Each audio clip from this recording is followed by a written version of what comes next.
تھے، صادق بھی کہتے تھے، اور کوئی بھی بات ہوتی تھی حضور کی بارگاہ میں آتے تھے، لیکن جب نظریے کے ساتھ جب ٹکراؤ پیدا ہوتا ہے پھر لوگوں کی اصلیت بالکل واضح ہو جاتی ہے۔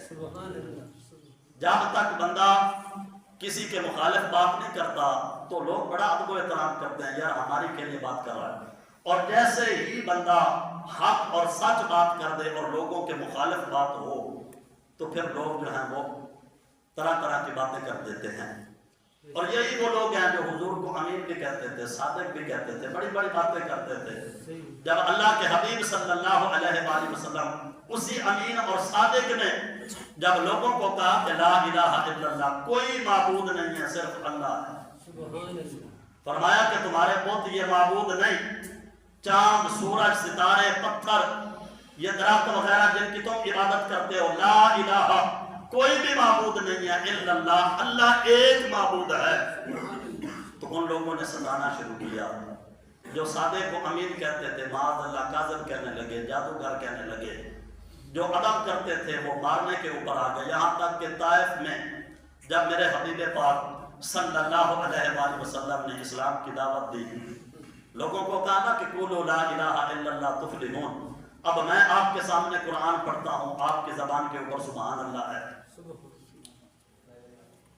قرآن جب پڑھ جائے لوگوں کے سامنے آپ ماشاءاللہ سبحان اللہ محبت کرتے ہیں، لیکن وہ دور مختلف تھا جب اللہ کے حبیب صلی اللہ علیہ وآلہ وسلم نے طائف میں لوگوں کو اسلام کی دعوت دی، وہاں کوئی سبحان اللہ کہنے والا نہیں تھا،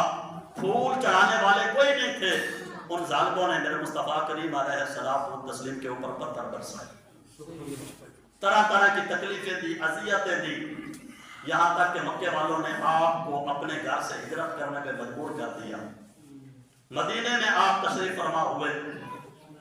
تو امت کے لیے نصیحت کیا ہے؟ امت کے لیے نصیحت یہ ہے کہ جب تم دل لگی کے ساتھ اور جم کر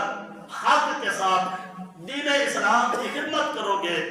جب تمہارے اوپر مشکلات آئیں گی تو اللہ تمہارے اوپر خاص رحمتوں کا نزول فرمائے۔ ہماری صورتحال کیا ہے؟ ہم اپنی ذات کے لیے ہزاروں باتیں سنتے بھی ہیں اور بات کرنے والے کو جواب بھی دیتے ہیں، لیکن جب دین کی بات ہو، نماز کی بات ہو، قرآن کی بات ہو تو پھر ہمیں سننا برداشت نہیں ہوتا۔ ہم کہتے ہیں جی آج کے بعد میں مسجد ہی نہیں آؤں گا کہ مجھے فلاں بندے نے بات کیوں کی، آج کے بعد میں قرآن نہیں پڑھوں گا، میں قرآن پڑھ رہا تھا دوسرے نے کہا کہ بڑا تو قاری بنا ہوا ہے تو لہٰذا آج کے بعد میں قرآن نہیں پڑھوں گا۔ لوگ تو اور بھی باتیں کرتے ہیں، تیرے دنیاوی معاملات میں، باقی معاملات میں لوگ باتیں کرتے ہیں، لیکن وہاں تو ہزاروں جواب دے دیتا ہے، صرف دین کے بارے میں اگر کوئی بات کہے تو دین سے دور ہو جاتا ہے۔ فرمایا کہ امت کے لیے نصیحت ہے کہ اگر وہ دین کا کام لگاؤ کے ساتھ کرے گی تو میرا رب ایک نہ ایک دن خاص رحمتوں کا نزول فرمائے۔ اور فرمایا کہ معراج کی ایک حکمت یہ بھی تھی کہ کائنات کی وسعت کا مصطفیٰ جان رحمت کو مشاہدہ کروانا تھا۔ اللہ تبارک و تعالیٰ نے ساری کائنات کے لیے جو مصطفیٰ کریم علیہ الصلوۃ والتسلیم کو رسول بنا کے بھیجا ہے، تو رب ذوالجلال خالق کائنات مالک کائنات نے اپنے حبیب کو اس ساری کائنات کا مشاہدہ کرایا کہ جس کائنات کی طرف حضور کو رسول بنا کے بھیجا۔